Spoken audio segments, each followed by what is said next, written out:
За юу гэцхан өнөөдөр хөвчлөндөө тавтай морилно. За бичлэг хийгээгүй маш удсан байна. Ойролцоогоор 7-оос 8 сар болсон байна уу. За тэгээд ерөнхийдөө Японд амьдарч ийн. Японд амьдраад ойролцоогоор одоо 6 сар боллоо. За тэр хугацаанд тэгээд ажиллаж гэж явсаар байгаад ерөнхийдөө ямар ч зав гарсангүй.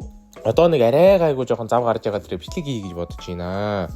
За тэгээд ерөнхийдөө аль болох бас идэвхтэй байхыг бас хичээнэ. Гэхдээ идэвхтэй байна гэд 3 хоногт нэг бичлэг оруулах тийм амар идэвхтэй бас арай байж чадахгүй байх. Ямар ч тач нэг сарда нэг 3-аас 4 бичлэг арай бас нэг оруулж яа гэсэн нэг тийм төлөвлөгөөтэй бол байгаа. За тэгээд бичлэгээ таалж сойрох нь. Нэрээ өөр яриулах аним энтер байх юм бол ерөнхийдөө комент хэсгээр бичиж үлдээгээрэй. Би тэгээд ерөнхийдөө харж ягаад тэ үзсэн аним байвал ярьж өгöd, үзээгүй аним байвал үзэж ягаад бас ярьж өгч болно. За тэгээд бичлэгэндээ орцгоё. За өнөөдрийнхөө ярьж өгөх аним бол The Millionaire Detective Balance Unlimited гэдэг аним байгаа. Энэ залуу бол Харукато. Гэхдээ хэдүүлээ Харугээ дутч. Хару ажлаа хийж байтал утсан дугаарч аюулгүй байдлын хилтээс хүн дотмогоогоо учир 2 хүн явал гэв. Тэрэнд нь Хару болон цуг ажилдаг Камегийн залуу явахаар болов. Үзэгдэл солигдож 2 хос үнэт эдлэлийн дэлгүүр ухах гэж байгаа бололт дэлгүүр болгоны хамгаалагч нарыг ажиллаж байваа. Энэ хамгаалагч нь шууд аим шиг байна. Басах хэрэггүй. Энэ хөгшин туршлагатай байх гэж явж байх хооронд манай 2 болон аюулгүй байдлын хилцээхэн ханхууг нэлсэн тэсрэг бөмбөгтэй машиныг олдог. Тэр нь цагаан өнгөтэй ван клиник гэсэн бичгтэй машин байв. Гэтэл нөгөө 2 хос дэлгүүрээ дээрэмдэн гарч явж байхдаа цагдаад мөргөн унгааж сандарсандаа Камег бууддаг. Сандарсан 2 машин хулгайлахдаа явж нөгөө тэсрэг бөмбөгтэй машиныг хулгалан аваад явчихдаг. Камег ингээл үхчлээ гэж бодтол бодгон буугаар бодсон байдгийн. Тэгтэл гинет чанга чимээ дуграад унваа. Яг л юм мөргөж байгаа мэт. Харуу очоод харбал нэгэн хар машин урдаа таарсан машин болгоны юм гэж тоохгүй мөргөж явж байв. Тэгээд нэгэн шонг мөргөд дотроос нь хар өстэй нилээн чинэлэг баян маягийн царайлаа зулаа гарч ирснэ. Дүрм зөрчиж өнөөдрөөс эхэлж хотын цагдаагийн мөрдлийн тасагт хуваарлагдсан гэдгийн энэ залууг Дайсуке Камбай гэдэг. Камбайгээ дутч. Нөгөө 2 хос зугтаж явж байхдаа мөнгөө толд 80,000 йен гэж авдیں۔ Үндэтлэлийн дэлгүүр дээрэмчээд гэж бодсон чинь шоколадын дэлгүүрийг үндэтлэлийн дэлгүүр гэж андуурн дээрэмдсэн байвал яах вэ? Үзэгдэл солигдож Камбай нэг машин дээр очсноо. Энэ машиныг чинь цагдаагийн хөдлөж авнаа. Гэтэл нөгөөх нь 300 сая зарнаа. Нэг муу ядуу цагдаа авч дийлэхгүй. Гэтэл Камбай машинаас нь авч идснэ. Ингрессэн картыг нь авснаа. Нэг тэрбум йен шилжүүлснэ. Хариултыг нь өөртөө үлдээ гэж авдгийн. Машин авчаад араас нь хөөж байхдаа Хэске гэд нэг хүн тушаад унаа. Тэгээд тушааж байхдаа өмнө төрсэн хүмүүс машин барилгуудын нөхөн төлбөрийг 2 нугал төлгийнэ. Тийм ч юм баг шүү дээ. Босод хөөж байсан цагдаа болон албаныхан дүгжрэл орж харин нөгөө 2 хос гүүрэн дээр явж байгаад гүүрэн цөөгдөж орхивоо. Машин явхаа байж ухрах гэж байтал араас нь Камбай машинараа ирэм мөргөж урагшаага дэлгээд байв. Хиро удахгүй дэлбэрлээ. Яах гэж байна? Камбай ойлгомжтой эцтэй. Гол руу унгана. Бөмбөг дэлгэрэхэд 10 секунд үлдлээ. Хиро машин руу өсрөн орж охиныг болгон өөрөө машинтайгаа өс рүү ороод дэлбэрчлээ гэж бодтол гүүрэн дээр үзэгдэн үлдсэн байдаг. Маргааш нь Хиро дэлгүүрийн хоолгой зогсох ажил руугаа явахаар болов. Тэгтэл Камбай цуг явахаар болдог. Харих замдаа гудамжинд хүмүүсийг нээлгэн мөнгө гуйдаг хүмүүсээ дарнаа. Тэд нь мөнгө өгч яг явах гэж байтал мескалин баха гэж хэлэн байцаалтын өрөөл рүүгээ аваад явваа. Тэндээ байцаал даван харт амин хаанаас авсан, хинээс авсыг манай хүн нүдний шилээрээ худлаа өгөөг нь мэдээдэв. Нүдний шилээрээ метроны картыг нь харж хэдэн цагийн үед хаана ямар метронд сууж хаана буусан гэх бүх мэдээлэлд гарч ирдэг. Нөгөө талд Чосуке гэх мөрдөгч сэтгэлийнх нь утсыг хөндөн хинээс авсыг нь олоод өгдөг. Тэр нь Исазаки гэх модель эмэгтэй байв. Хиро хинээс авсыг нь Камбайд хэлэх гэж байтал Камбай аль дээр үед мэдээллийг нь худлаад авсан байдаг. Мөрдлөгийн ажил эхэллээ. Исазаки охидтой олноор уулзаж харт тамхи зардыг мэдэн яг барьж авах гэж байтал Камбай байж. Исазакигийн зарж байгаа харт тамхи 95%-аас илүү цэвэр. Энэ хэвээр нь байлгаж байгаад ард нь юм байгааг олж мэдээ. Гэвээ мөрдлөг үргэлжилсээр Исазаки охидод харт тамхи зарсаар байв. Хиро араас нь хит хоног мөрдсөний эцэст ард нь байгаа хүнийг олж мэддэг. Эцэст нь харих гэж байтал нөгөө Исазакигаас харт тамхи авдаг охиныг харан араас нь мөшгөр болвоо. Хэсэг хугацаанд мөшөж байгаад модон дундах замд алдан машин сууж харж явахдаа нэгэн амралтын газар шиг маш том харж болж харваа. Очоод харж байтал Камбай хүрээд ирвэ. Цугтаа дотгошоо ортолоо. Хиро нилэн галцал ресторан юм шүү.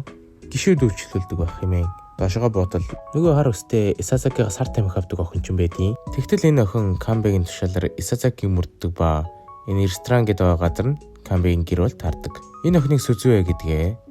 Түүний олсон мэдээллээр бол удахгүй харт тамхины үдшилэг болно. Тэр үед бүгдийг нь барина гэсэн төлөвлөгөө зохиодог. Тэгэл Камбай бас л мөнгөөр шийдэх гээд байгаа. Хиро тэрэнд нь уурлаж өөр өөрсдийн арга барилаар барихаар болцгоо. Үдшилэг рүү ороход өөр өөрсдийн никнеймтэй байдаг болохоор Хиро үдшилэг рүү орох нэг хүнийг барьж зүсээ уйлгаж никнеймийг нь ашиглан нэвтэрч чаддаг. Хэсэг алхасны эцэст толгойлогч болох Кондовараг болж охинтой сэдгийн жоох хооронд нь утсыг нь аваад яг гараад явах гэж байтал миний утас алга болчлоо хэмээн орлов. Хамгаалагч Хирог сэжиглэн барьж автал цагдаа нохооны хувцастай хүн пивний шишидэн аварч утсыг наванд дэвэрлэгүй. Хиро түүнийг камбэ гэж бодож байтал нөгөө Хиро тусалдаг Мита байв.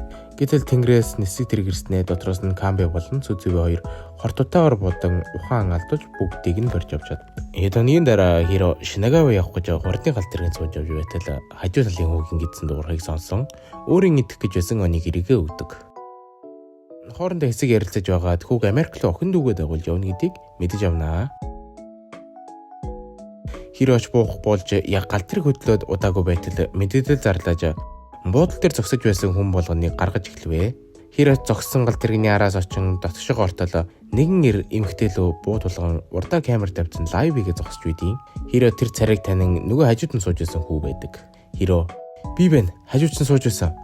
Хүү танихгүй мэ чамайг урдан яв гэж хөөж гаргаваа. Гэтэл нөгөө аюулгүй байдлын албаныхан бас хүрээд ирсэн байдаг. Хирог ухар таны оролцох хэрэг биш гэд онноо. Хироч би яавал гэжтэй надаар хийлгэж гэдэл тань тийм ирэх байгаа юу гэж хэлвэ. Тэгтэл гэнэт Хирогийн өнгөрсөн өглөөж хэлждэг. Хиро өмнө аюулгүй байдлын албад байсан байдаг. Гэтэл тэр нэгэн өдрөөс болж ажиллах эрхээ алддаг.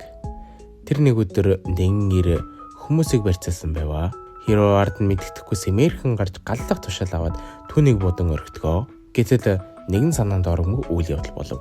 Барьцаалагчаас нэгэн эмэгтэй барьцаалагчийн бууг нь авч яг Хирог бодох гэж аргагүй өрхөн тэр эмэгтэйг бодон хөнөөж ажиллах хэрэггүй болж ажлаа хүлээлгэн өгдөг. Хиро тэр үеийн эргэн санан үг дуугаа гал тэрнээс буудаг. Буудал дээр явж байхдаа камбэтэй тарваа. Түүнтэй уулзсан тэнд болж байгаа бүх үйл явдлыг сонссон Хиро тэр хүн алах хүн биш гэвэ. Түүнийг сонсон камбэ түүнд туслахаар болж төхөөрөмжөд өгдөгөө. Гал тэрний ойролцоо очиж албаныхны сүлжээ нэвтрэн тэдэнтэй холбогдсон бүгдийг тайлбарсан идэж хинч түүнийг тоосонгүй.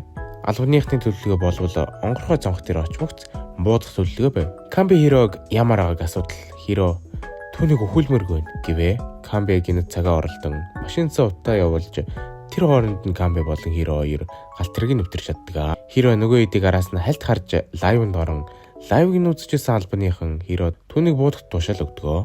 Хиро хэсэг бодож Хэсгүүгийн тусламжтайгаар хүүгийн утас руу нэвтэрч мэйлийг нь уншин яагаад ийм зүйл хийж байгааг нь олж мэддэг.